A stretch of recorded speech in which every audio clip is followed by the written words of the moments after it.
Well, yeah, I meant to find. Sorry about that loud blast. I heard. Let's bring the meeting to order. I think we're running a couple of minutes behind. I know the traffic's been kind of crazy tonight, but we're all here now.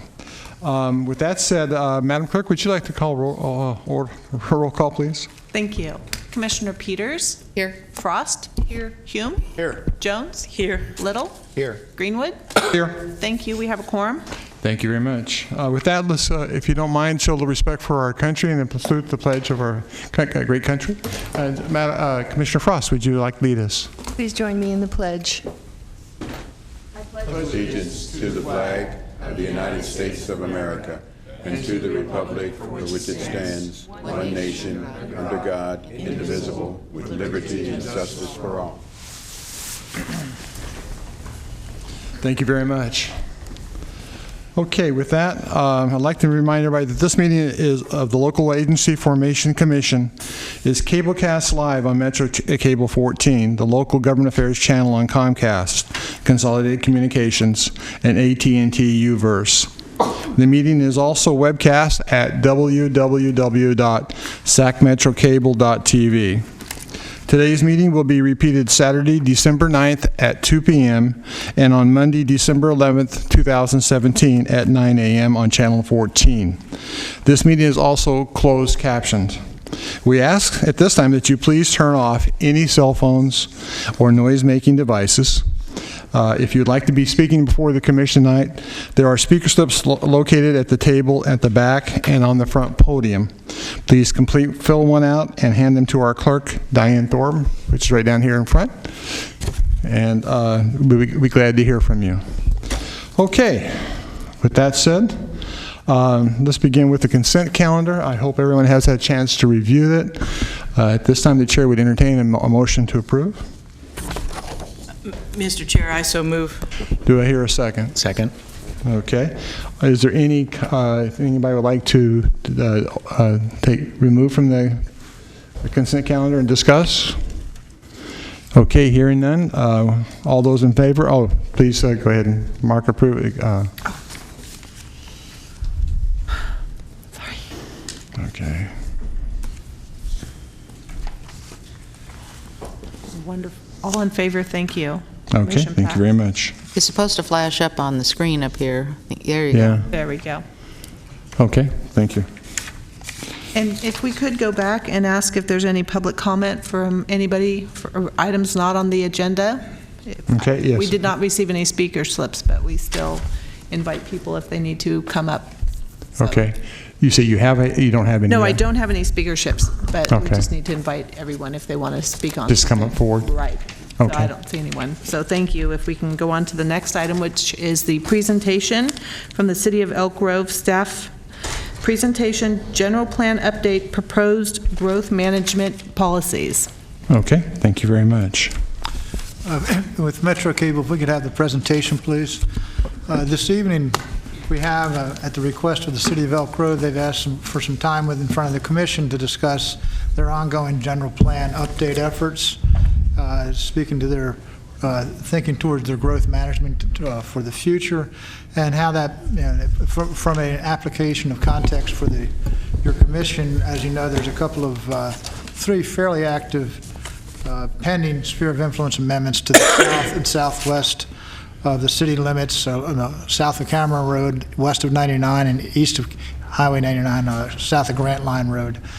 We also have the Mosher application, which is a little bit further past the city's soccer complex application. That's not a complete application, but it is also in our offices for consideration. So I'd like to let the Commission know that we have Christopher Jordan, who's staff for the assistant to the city manager for the City of Elk Grove. He has a presentation for you this evening. You're going to go through that, and questions and answers are welcome throughout as well as after. With that, I turn it over to Christopher. Great. Thank you, Don, and good evening, Chair and Commission members. Again, Christopher Jordan with the City of Elk Grove. Thank you again for the invitation to be here this evening and present on Elk Grove to you. As your staff mentioned, you'd have a number of applications coming up in 2018 for consideration. And with our general plan update nearing the finish line, we thought, yes, it'd be a good opportunity to introduce some of these items to you and give you some context on Elk Grove. Before we get too far into the general plan stuff, though, I do want to highlight a few things regarding the city. You see them up here on the screen. Obviously, we're at the south end of the urban core area of the county.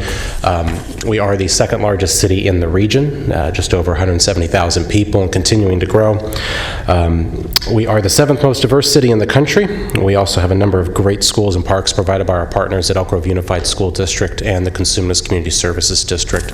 Really help to create a very robust community and something that our residents continue to enjoy and appreciate. And we continue to see strong growth of folks wanting to move into the community. In terms of that growth, just a real quick snapshot of the history of growth in Elk Grove. You can see the chart up here. The blue line at the top is illustrating the residential growth that's occurred since incorporation, and the green line are jobs growth that's occurred.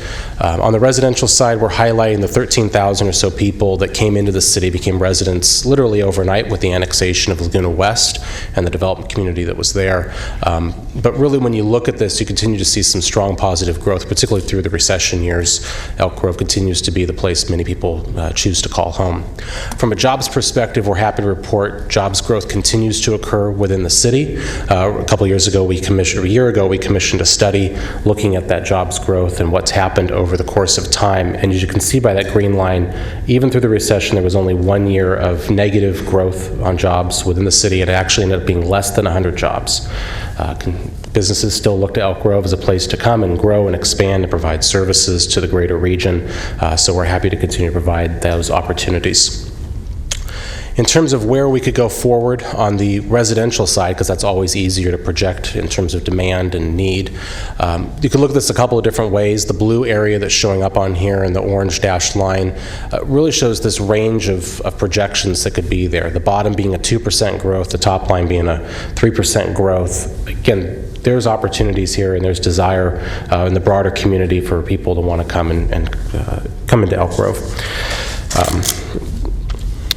In terms of where that growth is occurring within the city today, these are generally what we call our new growth areas. The green piece up at, this is Sheldon Road just west of 99. We refer to the Sheldon Farms property. It's about 80 acres in size.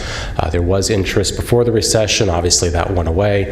And as a result of some of the general plan work that we've got going on, there is renewed interest from both the property owner and the development community, and that project will be coming forward. We're anticipating an application early next year.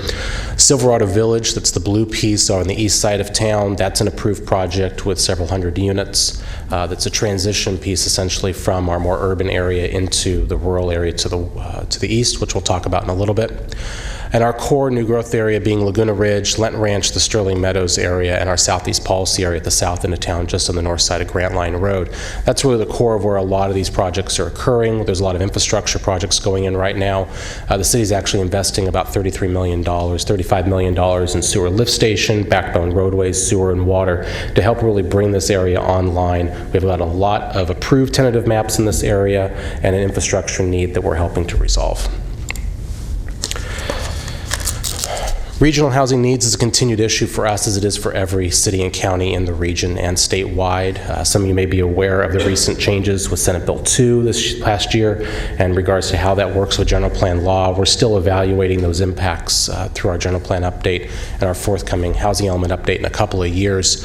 But suffice it to say, the city, through the SACOG process, we continue to get a heavy allocation of units to us through every RENA cycle. It's becoming increasingly more challenging to identify where those sites ought to go, ensure that we don't have major concentration issues, and providing for the range of income levels that exist within our community.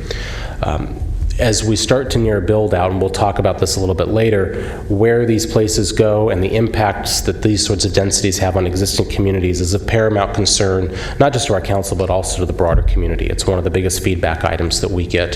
Where are these things going and how can they be compatible with the existing neighborhoods? The Sheldon rural area is something we do get a lot of questions about. We recently put this map together to sort of help illustrate the issues. The yellow properties that are highlighted here are properties that are less than 4 acres in size. Our existing general plan, and for a long time our policy has been the rural area, the Sheldon area, east side of town, sort of centered on Sheldon Road, basically between Elk Grove, Florin, and roughly Grant Line and the areas that are in the city to the south east. That is an established rural community. There's a lifestyle, more agrarian nature that exists out there. 2-acre lot sizes are both the envisioned and actual uses that exist out there. So there's a lot of properties that develop that way. Looking at opportunities for subdivision further of properties that are out there, the green properties highlight properties in the 4 to 6 acre range. Obviously, there are a few of those. Many of them are on the far east side. And from an infrastructure perspective and how the relationship of those lots with, say, the Consumnes River floodplain, sort of 5 acre seems to be the appropriate natural fitting piece for those. But you don't see a lot of opportunities for further subdivision of those lots sort of in the core area.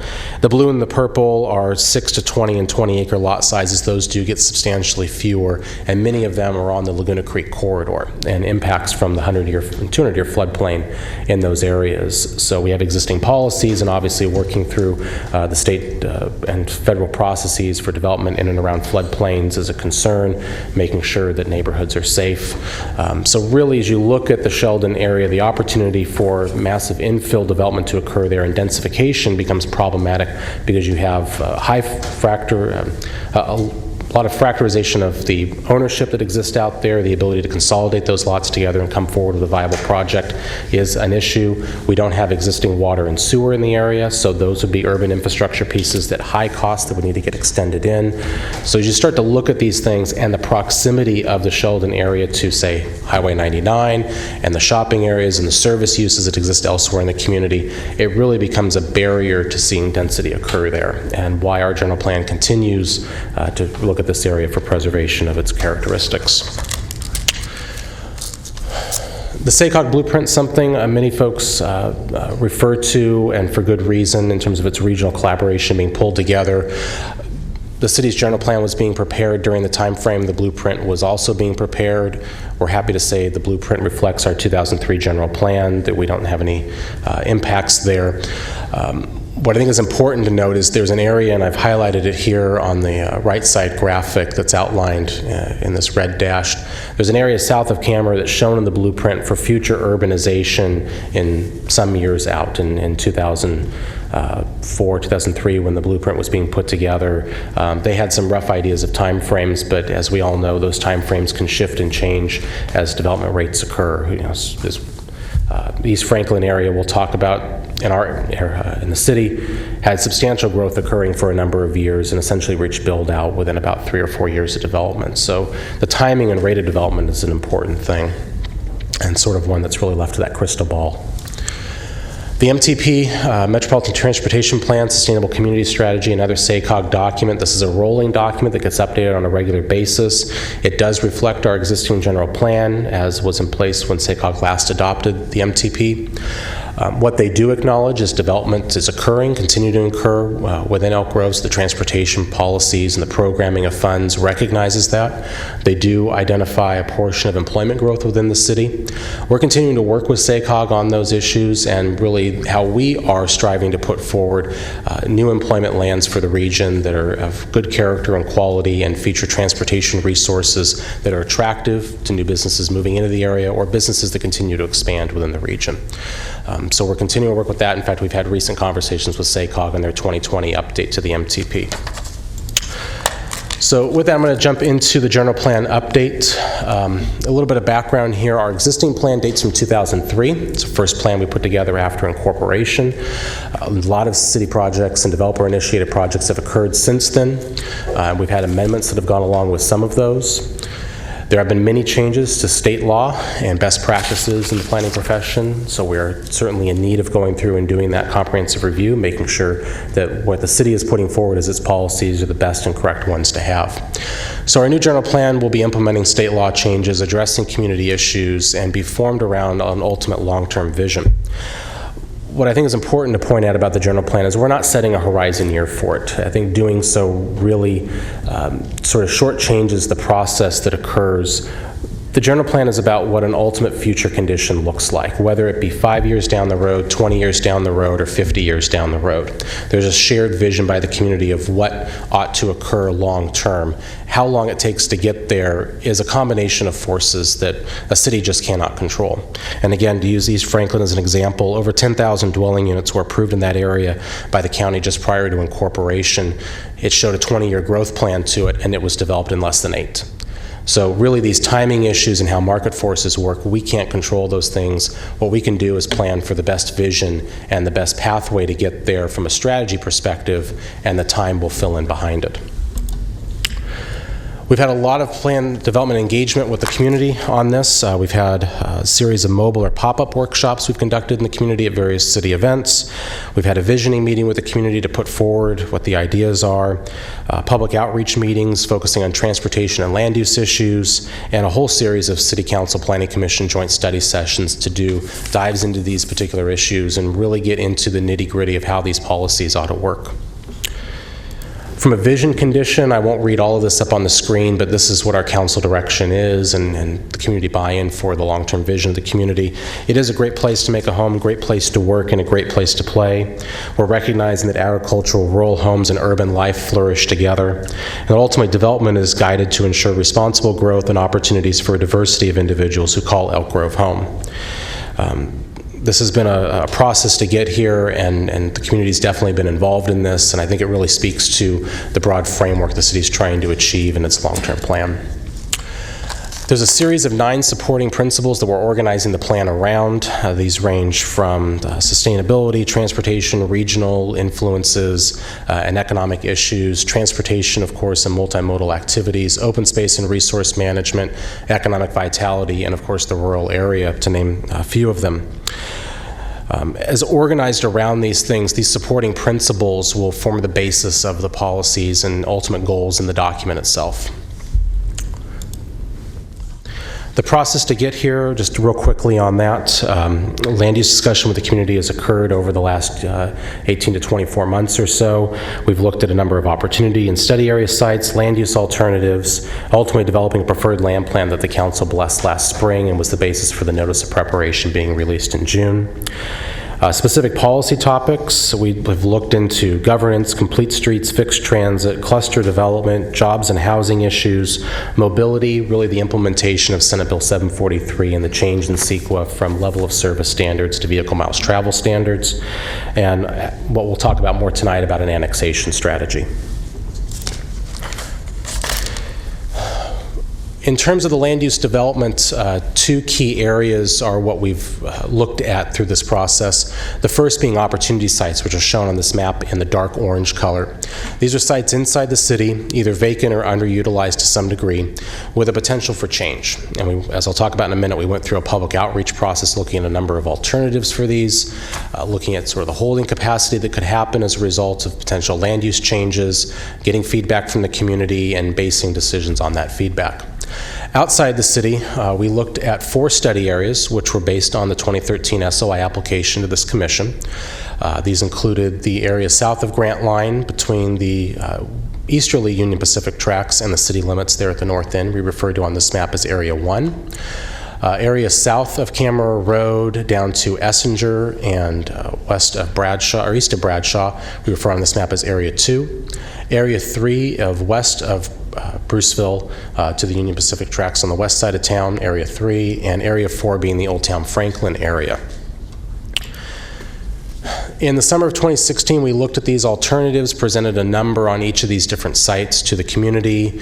We did mailing blasts to properties in radiuses of these sites. We held in-person workshops, online survey workshop opportunities, or online feedback opportunities, and did some compare and contrast with these and looked at some potential metrics of what those would be. A lot of feedback came in during that process about impacts of densification to the surrounding neighborhoods and what that would mean to the quality of life to those residents and businesses in those areas.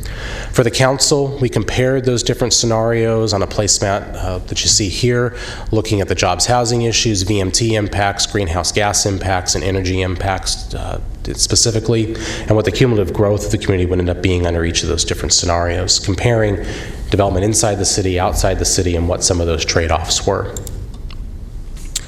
What we've ultimately gotten to is this graphic, which is a good snapshot and will be in the ultimate general plan document that illustrates sort of 5 key components to the city. The first is the yellow area. It's an infill, what we call the infill area. It's where our infill policies will predominantly apply.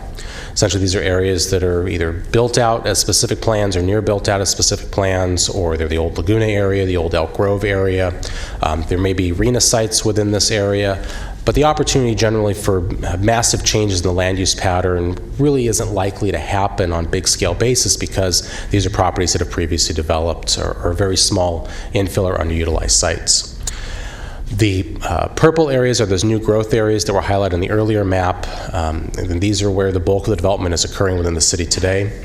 The blue areas are the transition to the Sheldon area, which is then shown in green. And on the outside, you see the gray areas, which are these study areas, these outward expansion opportunity sites.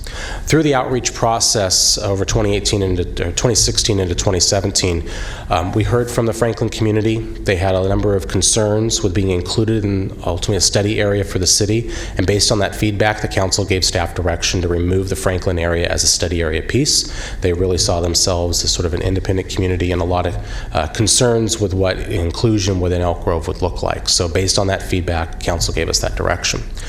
We also heard some property owner requests up at the intersection at Calvine and Grant Line for what we now call the North Study area.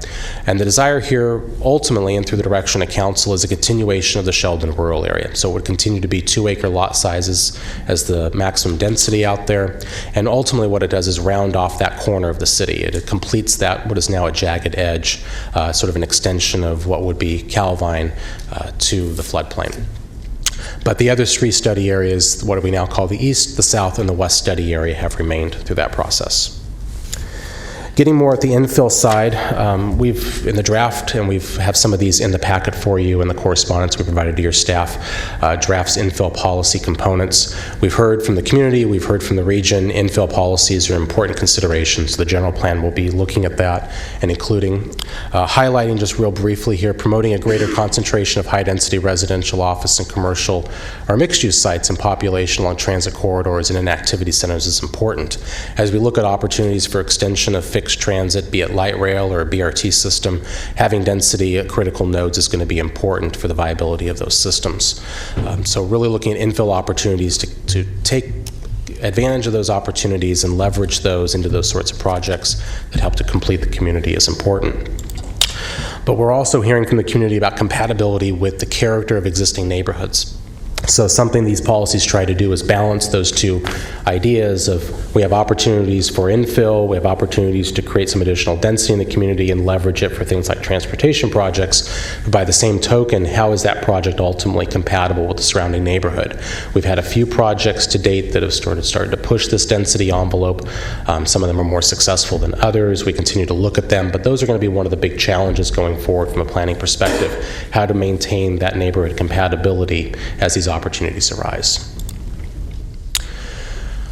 Real briefly on the 2003 general plan, it did consider and identify opportunities for expansion of the city or study areas that were referred to south of the existing city. These included lands that were both inside and beyond the county's urban growth area. They do not include land, does not include land plan for the area. So essentially we said in 2003, these are areas we see happening, but they need a lot more study before we can plan anything land use wise here. And ultimately the culmination of that from a policy extension was our 2013 application to you. It was a smaller area ultimately that you considered in November of 2013.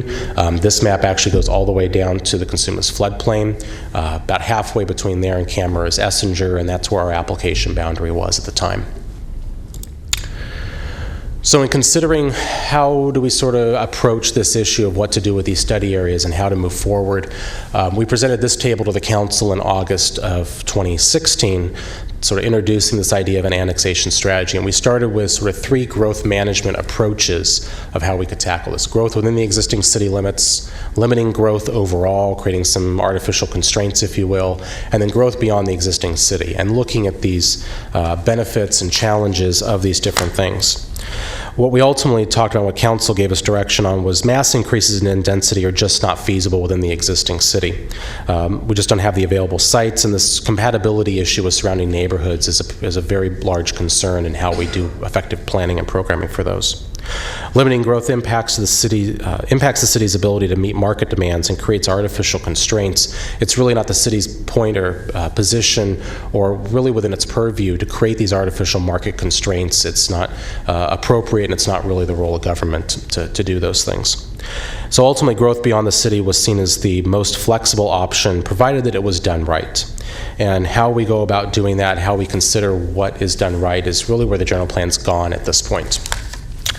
So in putting together this annexation strategy, we looked at predominantly these 6 topics that are up here, the MTP SCS, and really starting a discussion with SACOG on the 2020 update now, and how, for instance, our major employment centers will factor into their decision-making about transportation resources.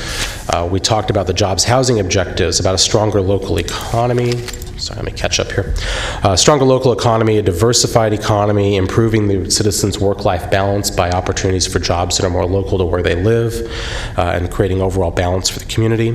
We talked about mobility improvements, opportunities for transit, improving our vehicle miles traveled, and ultimately creating CEQA streamlining and greenhouse gas reduction opportunities. LAFCo policies is obviously a concern. So what's the viability of a sphere of influence amendment application, ultimately an annexation application to the commission? Again, on the GHG reduction side, making sure we have a qualified plan, taking advantage of CEQA streamlining opportunities, and being a regional player with the Air District. We've had a lot of conversations with them over the years. They were involved in our 2013-2014 Climate Action Plan preparation. We're doing an update to the Climate Action Plan now, and they're involved in that. And on the housing side, again, RHNA is a huge issue for us, as it is for a lot of communities. We need to make sure we're effectively planning for a range of income levels to meet the state's critical concerns. And obviously, there's a statewide housing shortage, making sure the city is providing what it needs to, what it's legally obligated to do, and something that's planned in the framework of the city overall. So based upon this, there's 3 core elements to our annexation strategy that we've drafted at this point. First, providing a process for analysis of future development applications, that there's a methodology that's laid out for applicants to go through, and a process for which the city will interface with LAFCo. 2, defining how the development of these areas implement the goals, objectives, and policies of the general plan, really laying out what our analysis would be, how we would determine consistency. And finally, providing a framework for ensuring the long-term interests of the city and needs are represented in regional planning efforts. So how do we take the information in the general plan and communicate that to SACOG as one agency as they're doing updates to the MTP SCS, or as part of their RHNA process every cycle. So again, these are the final study areas that we have direction on, and what we've done is then is in crafting these policies, tried to go into a little bit of depth on each of them to provide that framework, so that as projects come through, we have a basis for analysis. This is a much more in-depth discussion for these areas than the existing general plan does. The way we do that is start with an overall discussion about the organization of land uses, that there are, in principle, these sort of 3 core pieces: activity nodes that are predominantly retail or employment-oriented. There are smaller nodes that are maybe more high-density residential in focus that occur sort of in between the larger activity nodes. And that the area in between these nodes occurs as sort of traditional, or as residential neighborhoods that provide the places for people to live and be part of the community. And within those neighborhoods, they're obviously supported by a range of schools and parks and other supportive uses. What we've not done here as part of these organizing principles is lay out a definitive land plan for each of the study areas. What we have done, though, is laid out what we're calling study area programs. And you see an example of one here. This is the East Study Area along Grant Line Road between the Union Pacific tracks and the existing city, just short of Freeman. This is an early draft graphic that is not correct, so please don't hold me to it. But what it essentially shows here are these 3 key land use pieces of the activity nodes, the activity districts, the residential areas, and then the resource conservation components that are sort of the buffer area then between where the development occurs and the consumer's floodplain. Ultimately, what we're trying to get here is flexibility. So there's a series of tables that occur for each of these, or will occur for each of these study areas, that takes these land use districts, you can see here in the dark blue column, and illustrates what their corresponding or implementing general plan land use categories would be. What we've then done is take those general plan categories and identified a desired land use range based upon the gross acreage of the overall study area. So for instance, this study area is about 1,800, 2,000 acres, I believe, or so. And within there, we're seeing these sort of percentages of land uses occurring. What this allows us to do from a CEQA perspective is look at the potential impacts of these areas, so we are able to have an informed conversation about that. But more specifically, it gives us a basis to analyze future projects, to have that conversation as projects come through and say, okay, what are the land uses for this area, what's appropriate? So going back to the organizing graphic that we talked about earlier, and then implementing it against this sort of information gives us a basis to have a good constructive conversation about what the range of land uses are. Through the outreach process and the discussion with council and property owners, we've sort of zeroed in on what these acreages are with an idea of flexibility again, but really looking at what the compatibility of these areas are to the adjoining areas inside the existing city, and what uses would remain further to the south. So for instance, in the east study area, because of the adjacency to the Cosumnes River, we're showing opportunities for open space preservation there along that southern or southeastern edge. That's an important component as we create that relationship between what ultimately happens here. We then have a series of policies, which I'll highlight a few of these. They're in more detail in your packet. If you want to take a look at those, in the letter we provided to staff, there's some attachments. One's the infill policy draft stuff from the spring. The second is the spring draft, which is a little different than what I've presented here for these study area programs and the annexation piece, but there are some specific policies in there that are worth looking at. First and foremost, the city supports applications, both public and private, to expand the city's sphere and corporate boundaries consistent with the general plan. So if a project comes in within the area of these study areas and sort of proposes a sphere application, the city supports that. It's consistent with its general plan at that stage. When we get to the annexation side, there will obviously be a whole series of policies in the land use conversation about the implementation there. The second piece here to highlight is obviously based on your 2013 action, wholesale SOI application for the entire area is something we understand is a concern. So what we would be coming back to the commission for at a later date is a conversation through your local policies to do an area of concern for those areas that are in between the sphere and our general plan planning area, to sort of recognize an in-between state that's not a sphere, but something that does relate ultimately to the city. Your LAFCo policies speak to this, and we think it's a great opportunity, and we want to have a conversation with you and your staff about that.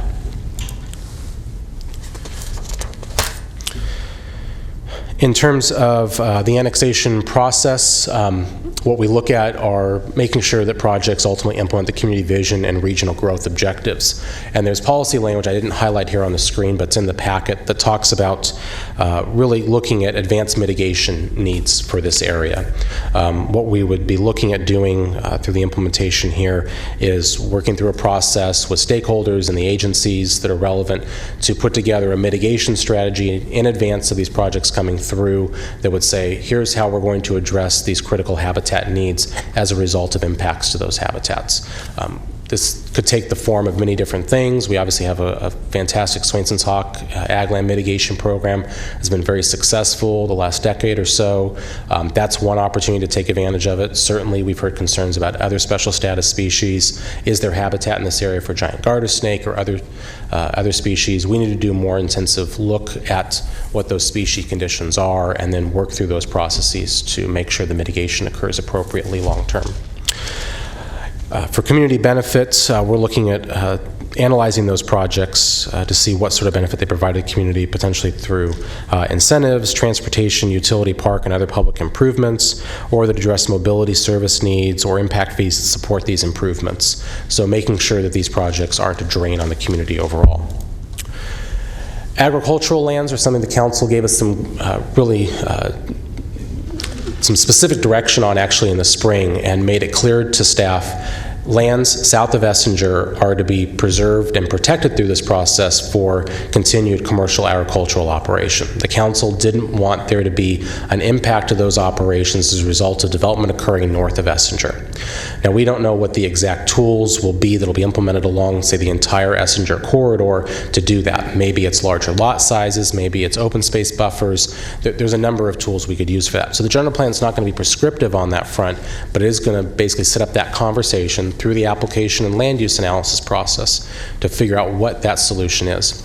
One thing from a transportation perspective that the plan will be identifying is that Essinger really isn't the backbone roadway connection to serve development to the north. That instead there's a roadway component that's somewhere between Kammer and Essinger with connection to 99, say the existing Essinger interchange, and back to Willard Parkway on the west side of town that sort of provides that parallel capacity and more local serving connectivity to development that may ultimately be there.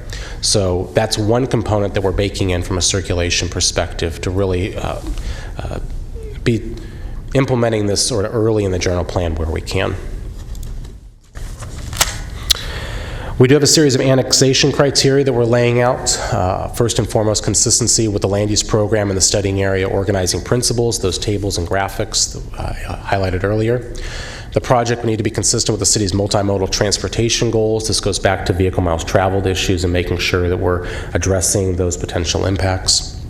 Providing for the planned, orderly, and efficient development of the city within near-term timeframes. So making sure that these, as the annexations occur specifically, that they are organized and appropriately located and timed based upon the availability of services, for instance. That the annexation proposal is consistent with and furthers the overall community vision from earlier. That's an important consideration. And that it does not reduce safety, utility, and infrastructure service levels. So again, there shouldn't be a drain on the existing community as a result of these projects coming in. We do outline in the plan submittal requirements. Many of these are no surprise. From the land plan and infrastructure plan, we'll be asking for financing and fiscal analysis, level of service analysis, performance standards, market study supporting principles. Essentially, we know you are, as the entity approving annexations, are looking for many of these things. We need to see them early on as well, and that ultimately when that package comes to you, it is complete and answers all those questions. So our request of development applications, we receive that information early, and we're able to go through it and work out those issues before it ever gets to the commission. Except as otherwise determined, we do intend for these to come forward as specific plans. We think that's the most complete tool to do that. The form and framework of that will obviously be within the confines of state law, but we're going to work through some of those implementing details in the coming years as these projects start to come in. There may be instances, though, where you have a particular user that's looking for, say, 100 or 200 acres. It's a homogeneous land use. Doing a specific plan for that may be a little bit too heavy lifting of an activity, but again, all those things in the submittal requirements are still important. So again, as long as the submittal requirements are there, there may be projects that aren't specific plans, but by and large, we expect them to be specific plans. From a schedule basis, we are wrapping up the policy document now, and the EIR is well underway. Our intent is to have that circulated early next year, which will then take us into public hearings in the spring and a scheduled adoption later in the summer. So wrapping up the presentation, where do we go from here? What's sort of the coming attractions from the city perspective beyond the general plan? Again, I'll go back to this graphic, and as you can see here, where development's occurring and the available places to grow are starting to become limited, and particularly within that southern purple block that is our Laguna Ridge area, Southeast Policy area, Lent Ranch and Sterling Meadows, there are a lot of approved projects, a lot of approved tentative maps in those areas, and again, that's where the city's investing over $30 million of infrastructure to do sewer lift station, roadways, and backbone improvements that will allow those projects to move forward into construction as soon as next year. So really there are these limiting opportunities that are starting to occur. And when we go back to the development capacity and the ultimate future needs, that area and all those sort of new growth areas in our RENA components really starts to look at about 12,500 units. And when you say, okay, how does that then apply to where we are today as a population, where those 36,000 people end up going? again, the crystal ball, nobody has a good crystal ball on this, but if you look at that 2% or 3% growth rate, or we're starting to hear out of the market may even be more aggressive in the next couple of years because of the high demand for housing, because we have infrastructure needs that are being delivered, this could be higher. So ultimately, we may start running out of land as soon as 2025, more likely 2029. So how do we ultimately continue providing for the demands of the community, these larger issues, and serving all of this stuff? And I think from a schedule basis and a steps basis, I sort of look at Folsom as a case study here. So if you think back to this, and some folks up on the commission may have been around for some of this, or at least you remember parts of it. So back in the Folsom General Plan update in '97 laid out the groundwork for their South of 50 expansion. That went into a LAFCo application in '97. LAFCo approved it in 2001. The city went through a visioning process in 2004 for that area. Master planning occurred 2008 to 2010, and LAFCO ultimately approved the annexation in 2012. And finally, this summer, dirt is being turned in that area. So a 20-year process to go from a general plan adoption to construction starting to happen. Approval of an SOI is not something that results in development occurring overnight, as you know. Annexation even has a lead time from that approval to development occurring as well. So in that sort of picture of, okay, we're starting to run out of land, we need to start thinking beyond 10 years ahead of us, because we're going to be running out of those areas to accommodate those people that want to come to Elk Grove, whether it's residents or jobs. How do we go about that planning process? So again, we sort of look at this as a model of knowing we have a lot of work to do to get from today to that future condition being in a development condition. As your staff mentioned, there are 3 really active SOI applications that are shown here in the yellow, and 1 that's on file, but I believe is quiet for right now. So you have, I believe, in your February meeting, the hearing notice shows for this Camera south of Camera 99 SOI application that's here. The city's application, as you're aware, for our sports complex and the adjoining about 500 acres or so is this block here, which we're working through the CEQA process on that with your staff. And then you're aware of the Bilby SOI application that's over off of Bilby, and between what is Bilby and what would ultimately be the extension of Camera Road. And then there's another over off of Grant Line that's been on file and going through a little bit slower process. So there are landowner desires to move forward. Obviously, from a city policy perspective, we're supportive of these. These are consistent with the existing and future general plan. Concludes my presentation this evening. I'm, of course, happy to answer questions if you have any, and be available to commission and staff going forward. We thank you very much. Any commissioners have any questions? Yes, Commissioner. Thank you, Chair. Not a question so much as a comment. When I asked for us to have this presentation brought forward, I was hoping it would be on the same evening as the consideration of one of the SOIs applications that was just referenced, to provide what I think is very important context, particularly with the where and how long growth has taken within Elk Grove. Christopher mentioned the East Franklin specific plan was supposed to be a 20-year plan. It built out in about 8. The Laguna Ridge plan was slightly smaller than that. We slated it to be probably a 10-year plan, and it's now still it was approved, I think, in 04, maybe 06, and it's still not complete. So that one's going to be closer to the 20 years that the East Franklin was projected to be. SEPA was a city-initiated process that was begun, I believe, in 2008. And so here we are 10 years later, and if not for the city being aggressive about putting infrastructure in the ground in order to accommodate the jobs-producing lands, there would be nothing happening there yet. So if you look at that population projection and see that within or just slightly outside of that 10-year sort of window, we will be at a point where the developable land within the city of Elk Grove will be fairly well consumed.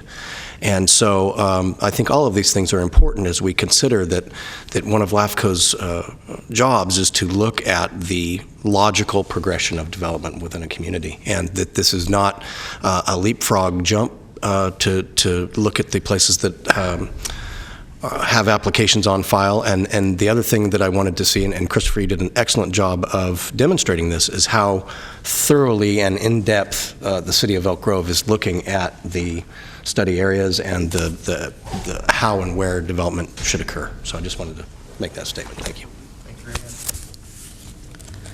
Thank you very much. Those are good points, and I appreciate that very much. Any other commissioners have any questions or comments? Susan, I think. Thank you. Commissioner Peters?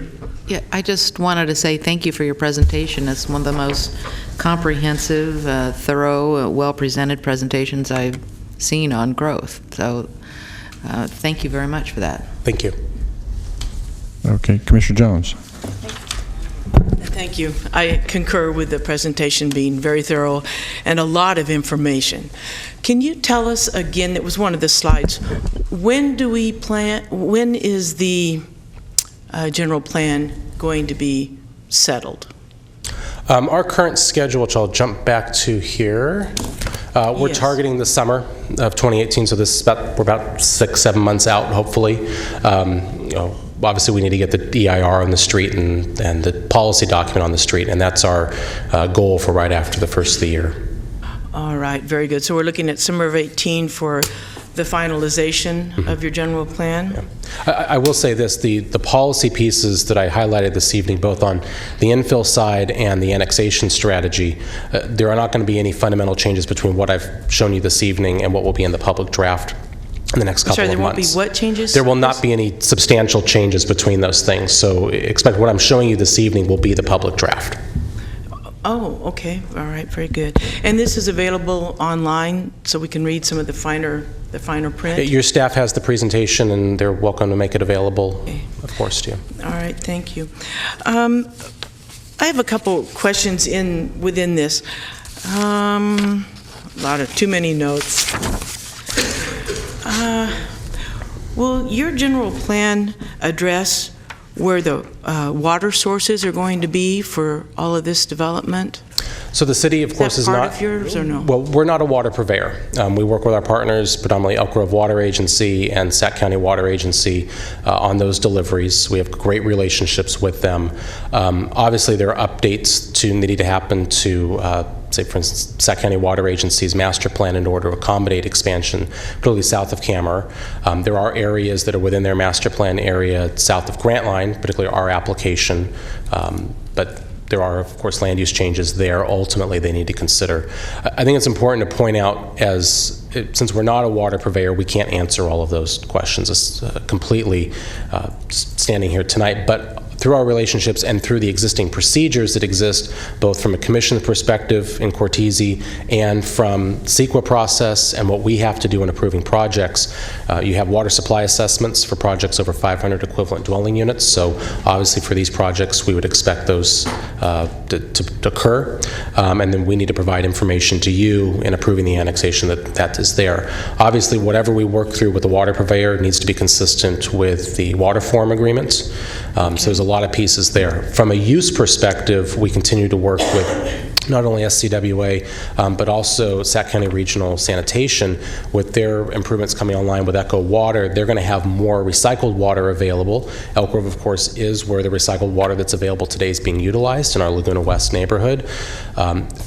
There's the Regional Sands South County Ag Project, which will bring recycled water to much of this area long-term to provide an additional water source for those farms. So in terms of park landscaping, potentially other landscaping opportunities, private and public, there could be opportunities to reduce the load on the potable system with those sorts of things. We're actually going through a process now to expand the recycled system.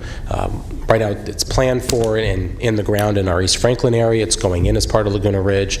It'll ultimately go in as part of the Southeast Policy area as well. So we're working through with SCWA on those design pieces. So I think there's a lot going on in our partnerships, and obviously it's a box we need to provide information on. Yeah. No, thank you for that, and I appreciate the attention to the recycling and reuse and so on. In the kind of the general picture, when I talk to the water agency reps, they say that we have the groundwater and we have surface water, and that they have already committed all their allocations, and that this section wasn't included. These sections were not included. So that's a concern that I think needs to be really fleshed out before we take some further steps.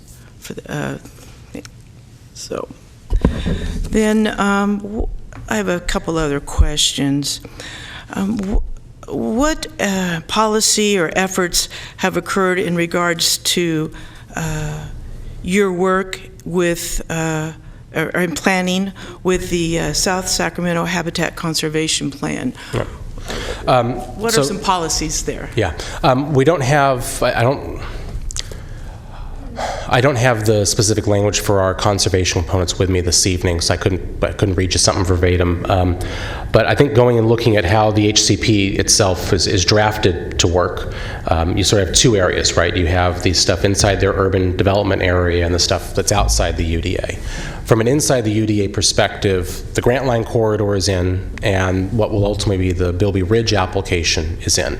So from an ability to mitigate for impacts in those areas, the HCP provides a process to do it, and we've talked with the HCP staff about the language that's in the draft and ways to clarify some things in it to really make sure that the city, either through the county as the agency or through the ultimately implementing agency for the HCP, has an opportunity for those projects to take advantage of the HCP as a mitigation strategy. It'd be part of the success for the HCP to make sure that those areas are using the HCP as the mitigation vehicle. It's making sure the financing program works correctly. I think your question more, though, is to the area south of Camera. And Well, actually, it's in general for the city of Elk Grove and the participation with the South Sacramento Habitat Conservation Plan. So we're no longer a direct participant in it, and that really comes down to the fact is that the HCP made it, as a process, made it clear we needed to have only those things that are inside the city or inside of our sphere would be part of the consideration of the urban development area as of 2013. So we are at that point where our sphere, our city limits are coterminous. So the ability to have the HCP, based on that direction, recognize areas beyond, say, Camera Road, we understand from the HCP to be limited. But that's where I go back to, there's sort of these two issue areas, the areas that are inside the urban development area that through the HCP can utilize that mitigation strategy, and then ultimately what happens for those areas that are outside the UDA. And that's why I wanted to highlight that discussion earlier, and I apologize it wasn't up on the slide, but if you go, in the packet that you have, there's the attachments that your staff had with our letter and correspondence, and there's a page that it's got a big fat bold number at the bottom of 21, if you can find that. I'm sorry, could you repeat where you So want us to look? do you have a page? I know it's going to be really hard to see, but it looks so like this has got a big 21 in the bottom. It's an Within attachment our to- board packet? It's an attachment to the cover memo for the presentation. It's July 29th, 2015, city comment to the project, Camera 99 project. I can share the language with you if you can't find it, maybe after the presentation. But what it says is the city, as an action item for the city, shall identify an advanced mitigation program for critical habitat for special status species within the study area. A proposed project determined to have a significant impact to habitat for special status species must implement all feasible mitigation measures established in the program, including but not limited to land dedication or fee payments. What we're trying to get there is, we know there are limitations in the HCP. The ability, we don't know what the structure would be to amend the HCP going forward. Is there a possibility to overlay a second HCP on top, much like Natomas has done? Or is proposing to do? Are there other avenues that something could be accommodated? If you look more at the broader objectives of the HCP, it's got a big component towards vernal pool resources. We don't have those sort of resources in bulk, like, say, South County area, Rancho Cordova have. Good point. So I think in terms of the robustness of the HCP, there are certainly a lot of benefits to the region for having it. Are they all one-to-one relatable to Elk Grove? Not necessarily. But we know there are special status species down here. They have to be mitigated for, and we need to have a credible plan that is implementable there when that occurs. And that's something we would expect you to ask questions about when we brought you an annexation application. Okay. Then, Chris, would would a habitat conservation policy for the city of Elk Grove be included in the general plan or not?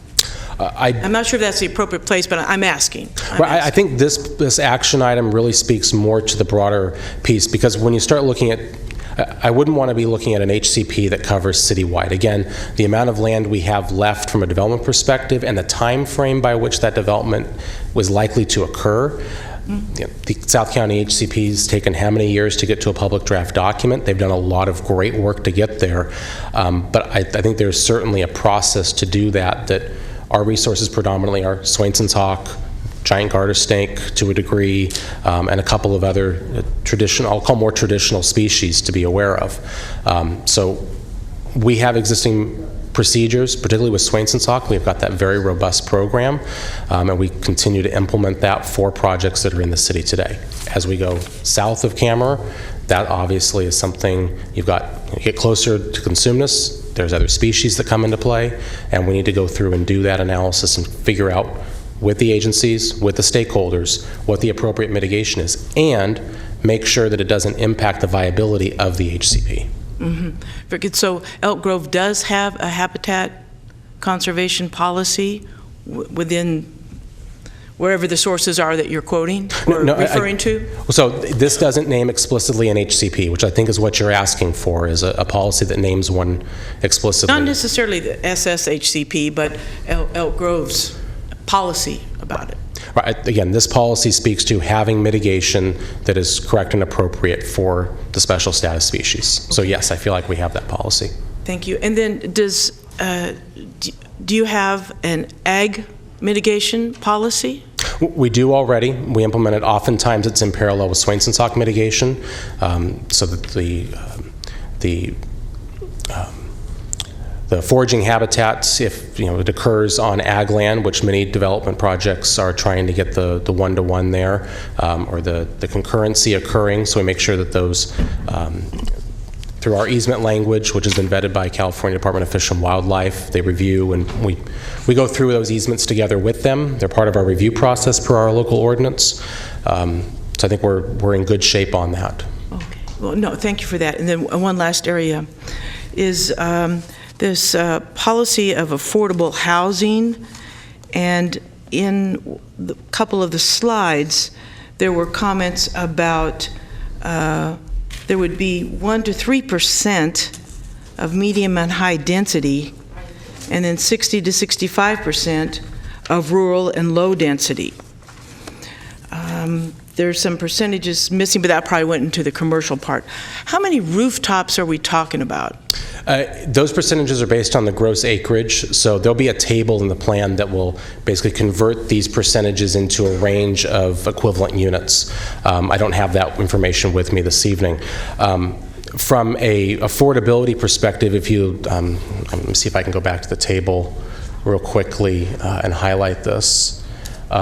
So here, for instance, in the residential neighborhood, we list out, so you've got in this particular case, the east area, rural residential, estate residential, low density residential. It's allocated a percentage block together. Medium and high density is listed together in the 1 to 3% range, but it has this additional provision, or as needed to meet the regional housing needs allocation.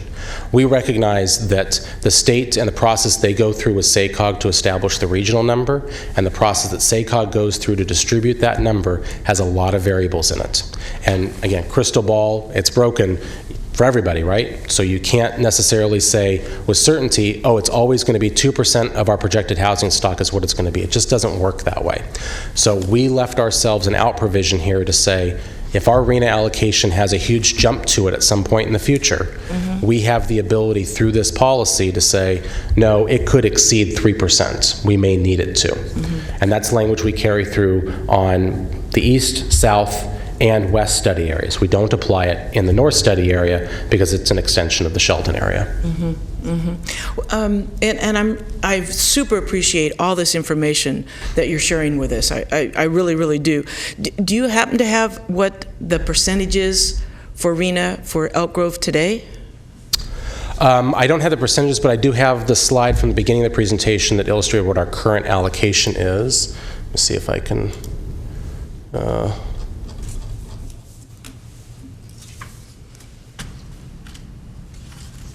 So here is our current allocation from 2013. I apologize, I missed looking at It's that okay, it was part. early. It's been a long Yes. presentation. So we received an allocation of just over 7,400 units. Of that, low, very low, and extremely low was about 3,500 or so.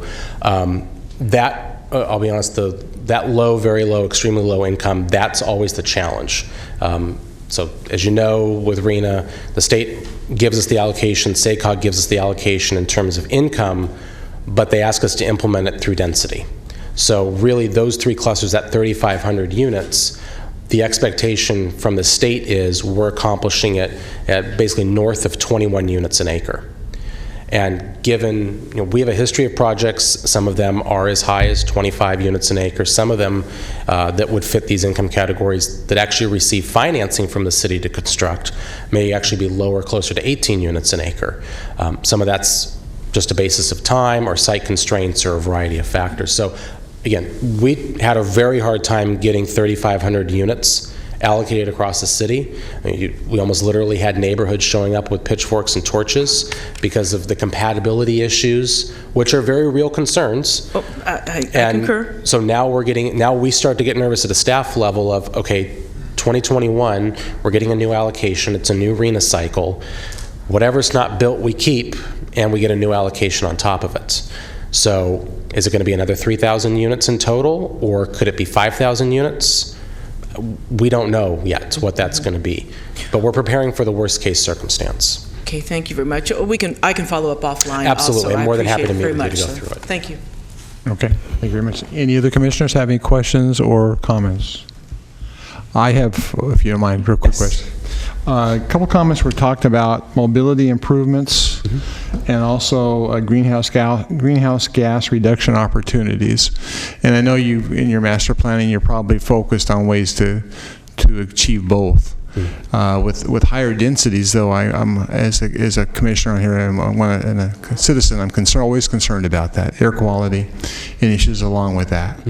Can you speak to that at all a little bit more in detail?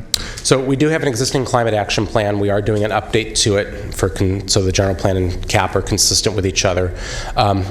There have been actually a number of changes at the state level that aren't recognized in our current CAP. And one of those is in 2020, the Building Energy Code will change to require residential to be essentially net zero. And by 2030, the state's projecting the code to have commercial at net zero.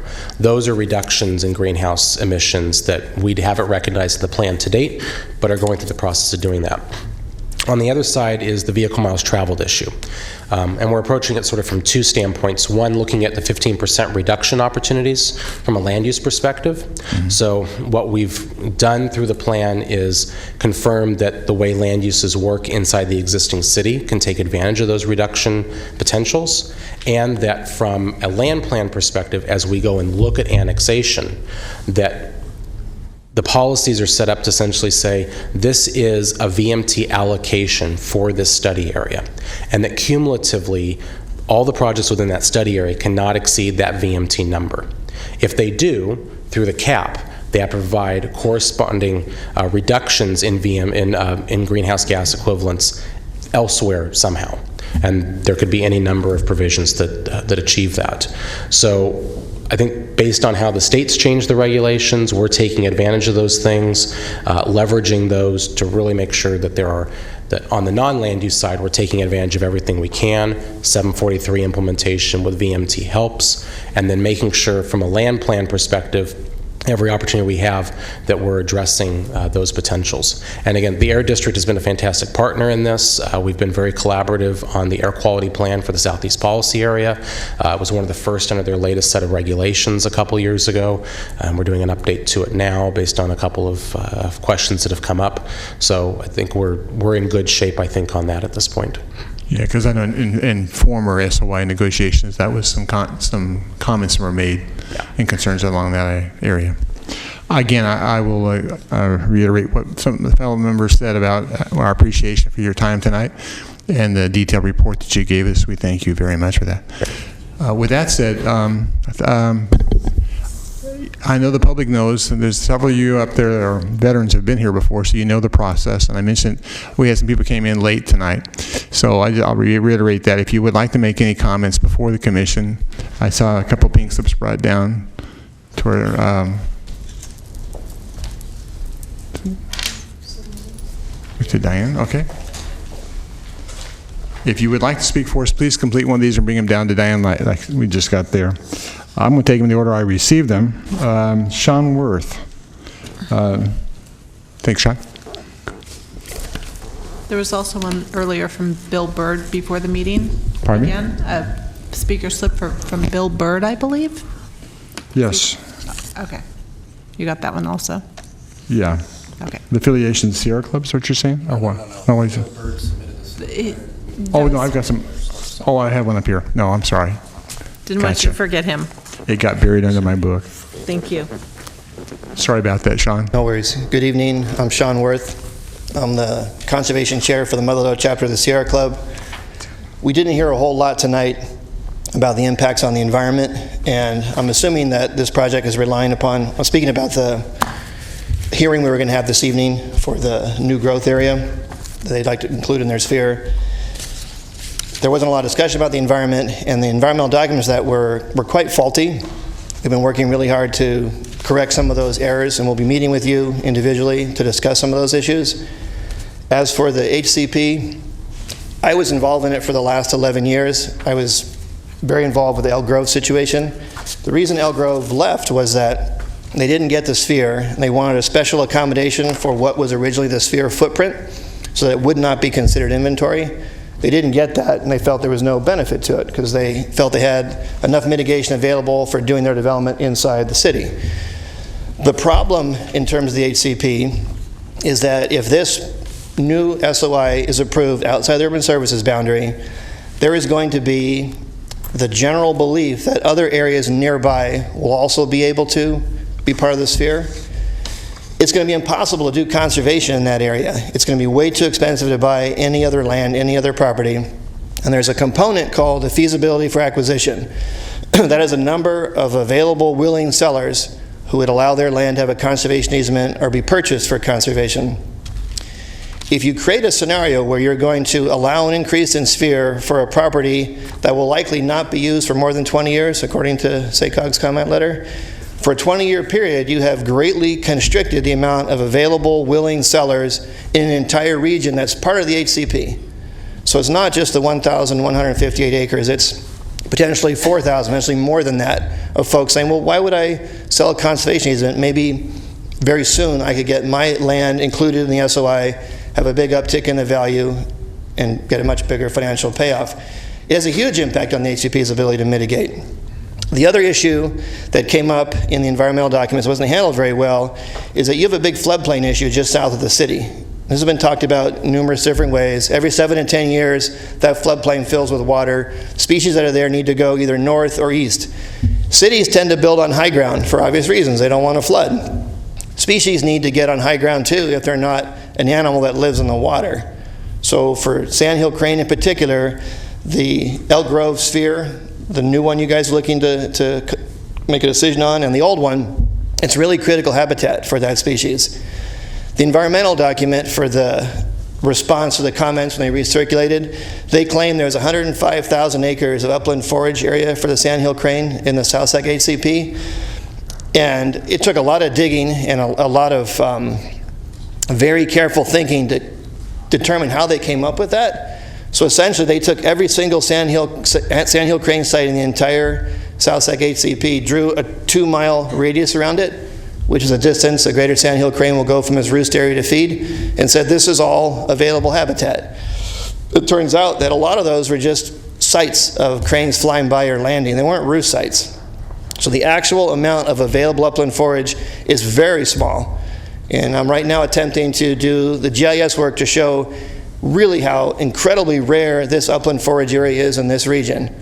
And I'm hoping that you will consider that very carefully when you look at urbanizing an area that's one of the last constrained areas for many of our species to use during cyclical flooding, and now in a more permanent way from sea level rise. So this is a very important habitat in terms of environment for most of our North Delta species, and I understand why it's being considered for development because it doesn't flood. Well, that's becoming more and more a problem as those habitats become more constrained. Thank you. Okay, thank you very much, Mr. Worth. Any questions for Mr. Worth from the commissioners? Okay. All right. I also have, what was the card? His Bill Bird? name is Bill Bird. I apologize because I cannot find it. Hey, Mr. Bird, would you like to join us? Sure. Okay. My apology for losing your card. I turned it in too early. It's my fault. No, I had it.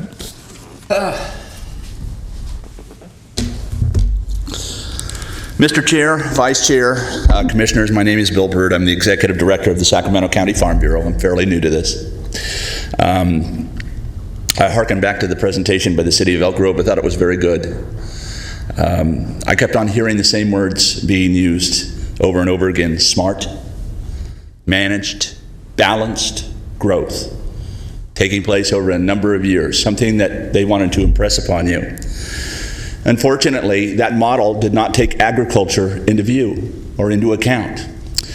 The words smart, managed, balanced growth, when you take agriculture into account, mean a slow poison.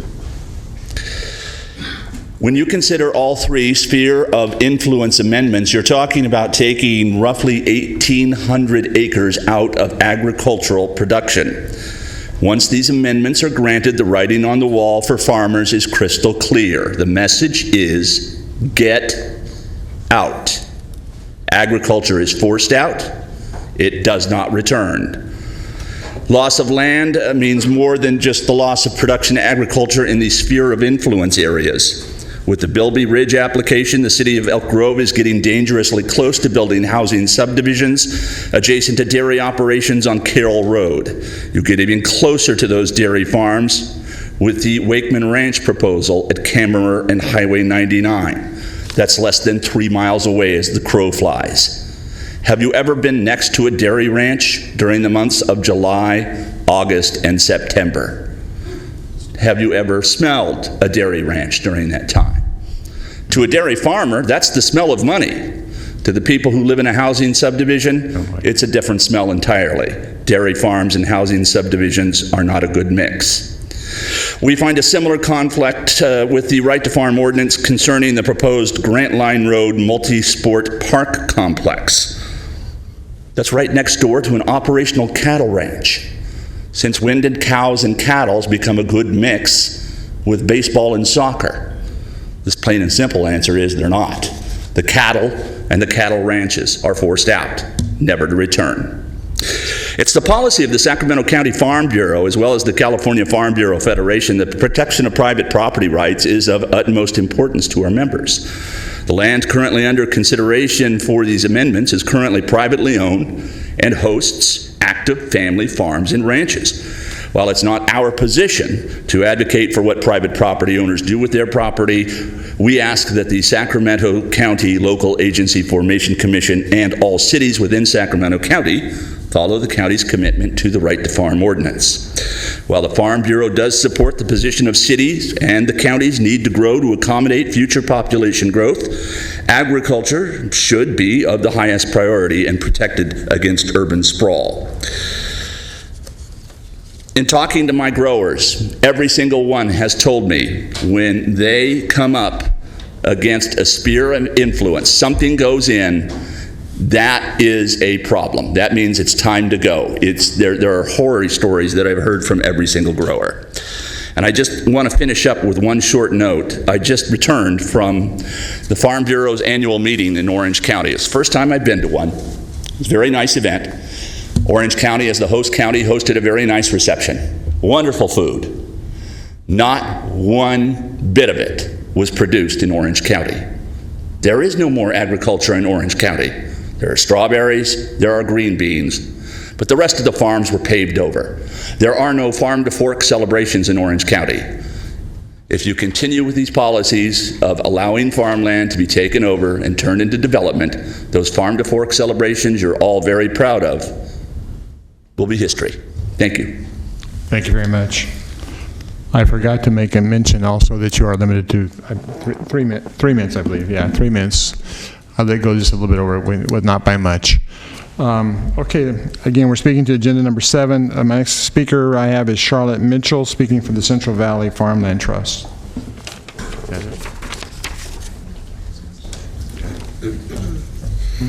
Good evening, Commissioners. My name is Charlotte Mitchell. I'm the Executive Director with the Central Valley Farmland Trust, or known as CVFT.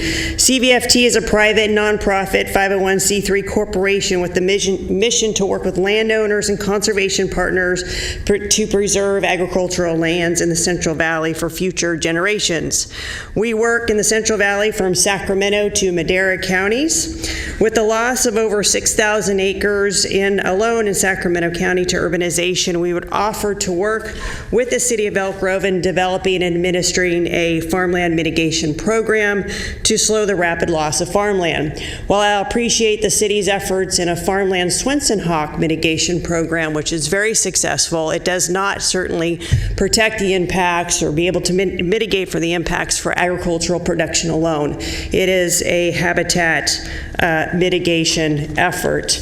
I duly ask that we preserve farmland for its working landscape and its working capabilities without confining it to specific objectives. With a farmland mitigation program, we would be able to preserve farmland through the purchase of ag conservation easement from willing sellers. We assist developers with farmland mitigation needs and receive and administer farmland mitigation fees. To date, CVFT has protected over 13,600 acres in the valley and works with various funders, including the California Department of Conservation and the U.S. Department of Agriculture, and mitigation fees received from certain jurisdictions within the region we serve. In addition, CVFT has formal agreements in place with the City of Stockton, Manteca, Lathrop, and Tracy to assist in their respective agricultural mitigation ordinances. I'm happy to answer any questions that the commissioners have over this or further detail on what we do. Thank you again for your efforts this evening. Thank you very much. Are there any questions for Ms. Mitchell? Okay, thank you very much. Okay, the next speaker I have is Lynn Wheat from Elk Grove.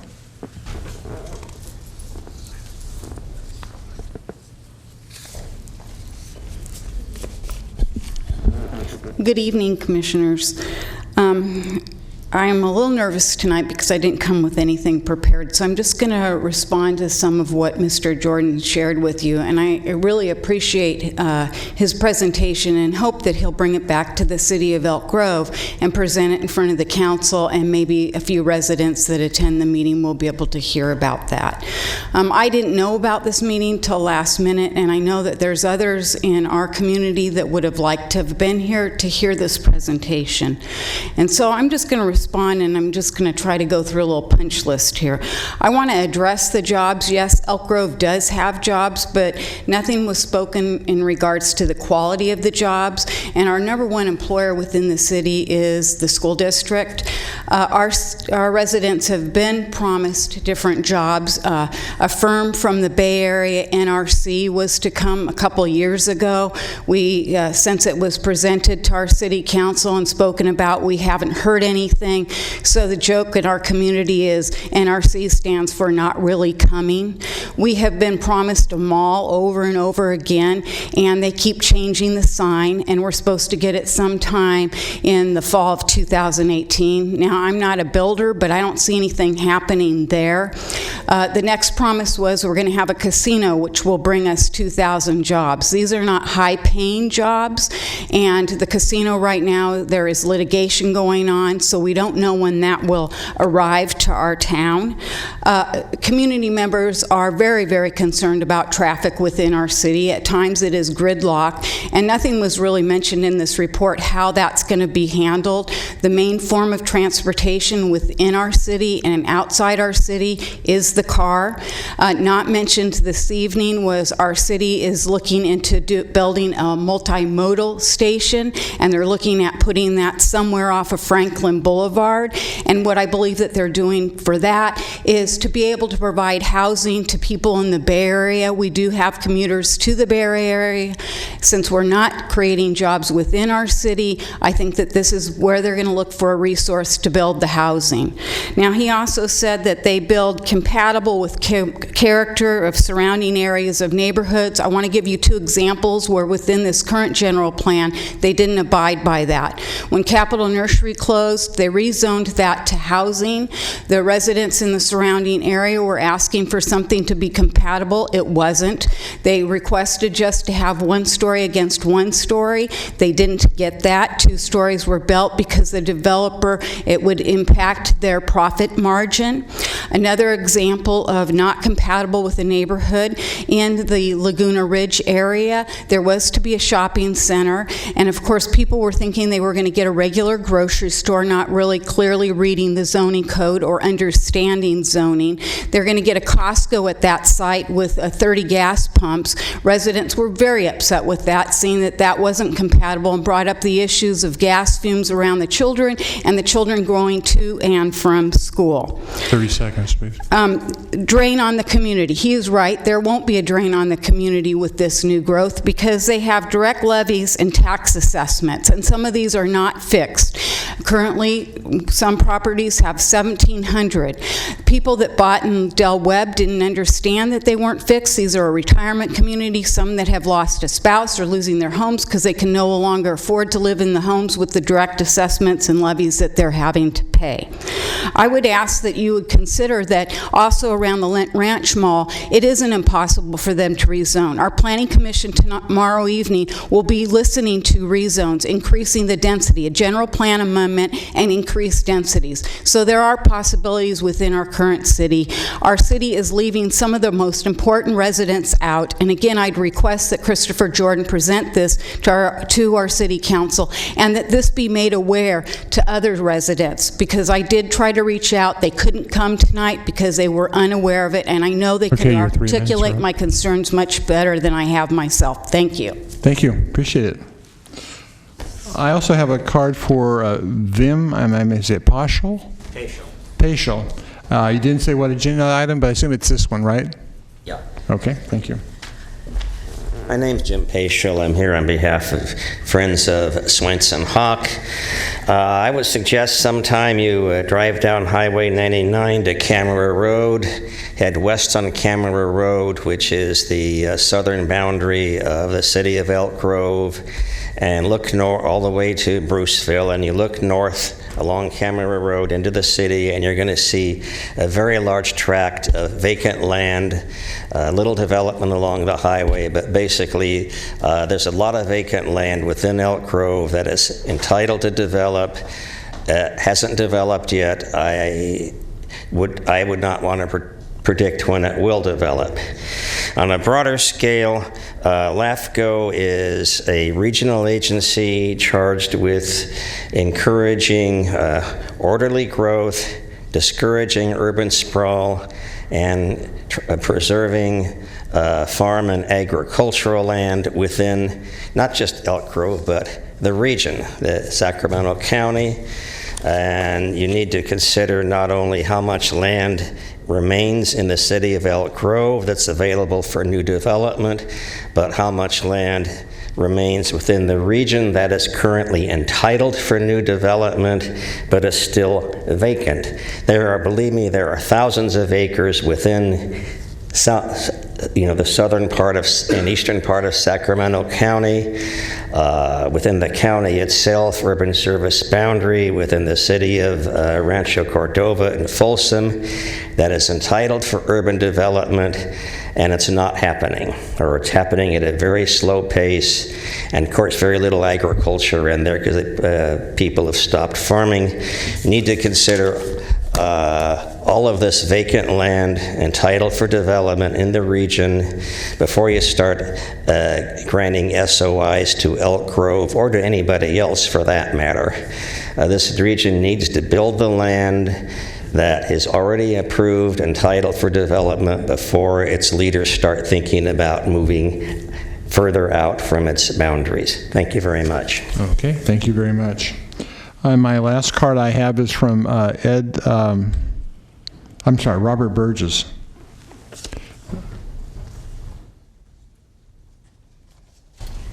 From Habitat, okay. Good evening, Commissioners. My name is Robert Burness, and I'm representing Environmental Council of Sacramento and its subcommittee, Habitat 2020. Jim addressed, in large part, what I was going to speak to you as well. The idea that Elk Grove needs to grow is not looking at the regional context. And I'd like to kind of elaborate a little bit in how SACOG allocates growth in the region. They have a fairly complicated model. They get their projections from a variety of sources. They're based upon statewide growth projections. And they look at what is available for growth within the region. They look at the capacity, the landholding capacity and the zoning in plans, and they do a fairly complicated allocation model, and they try to balance that out. They do so only within the context of the region. That doesn't mean that any one community is entitled to grow a certain way. It has to do with how much land they have available to grow. And that's where you come in, because you're sort of the gatekeeper on how much land individual jurisdictions have to grow. In Sacramento, the Sacramento County General Plan established in 1993 an urban service boundary.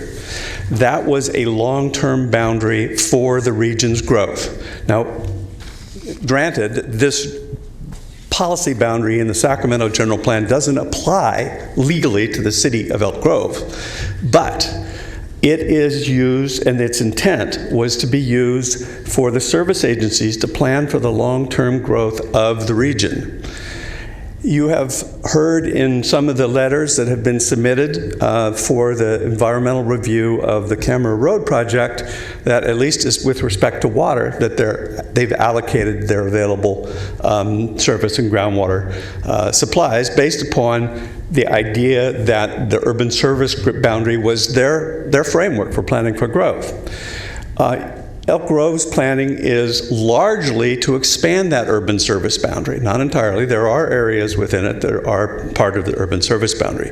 But it's a significant expansion, and it goes against the whole idea that that a long-term boundary for urban services would be based upon that urban service boundary.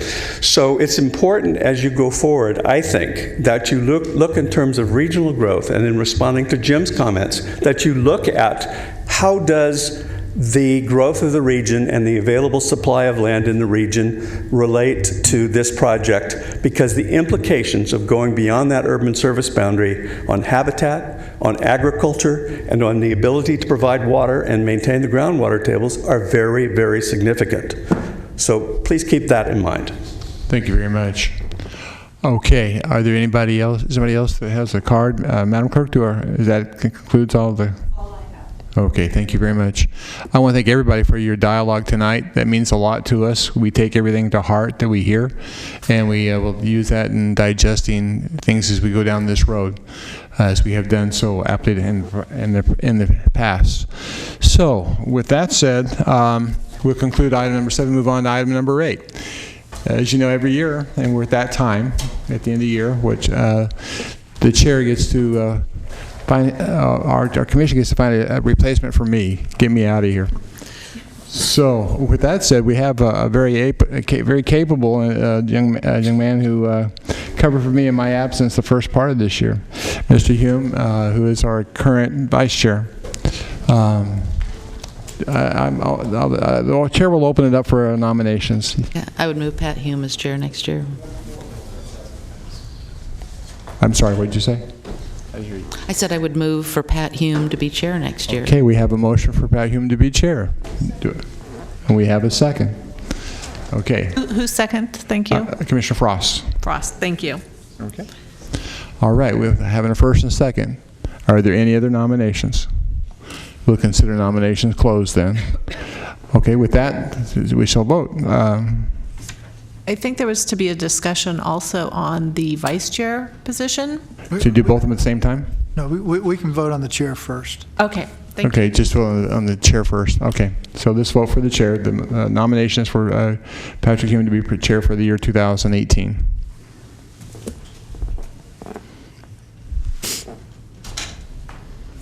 Oh, it's a unanimous decision. Congratulations, Pat. And I meant what I said about, I appreciate you covering for me in my absence. You did it. Glad to see you back in good health. It's good to be back, but I hear nothing but good things. So, okay, now we move on to the vice chair.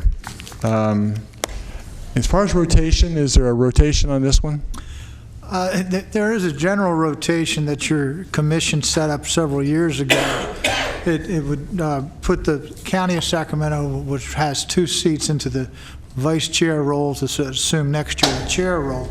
I understand that the county would like to defer that opportunity and suggest that we perhaps at the discretion of your commission, we could modify, as we did in 2014, modify the rotation to pass the baton, if you will, to the city of Sacramento. They would be next in the structured rotation.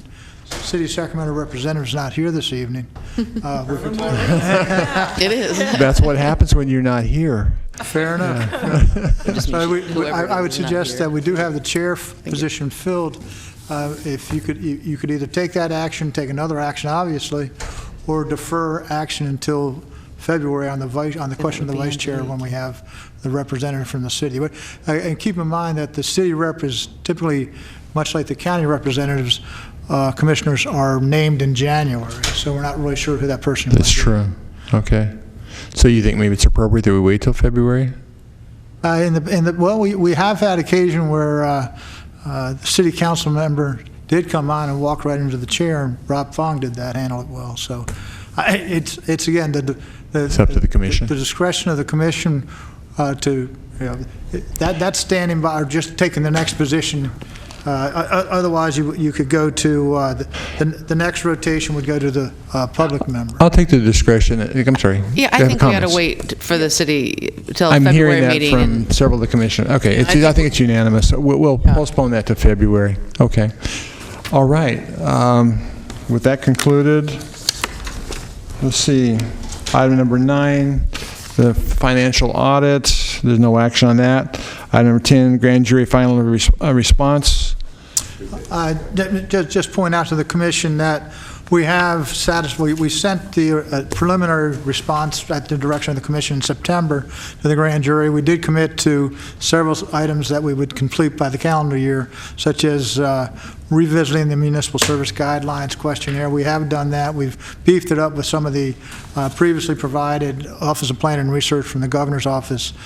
Their criteria, that's now included as an addendum of technical appendices to more fully inform both the public and the affected district of the realm of the complete realm of issues that your commission would be interested in.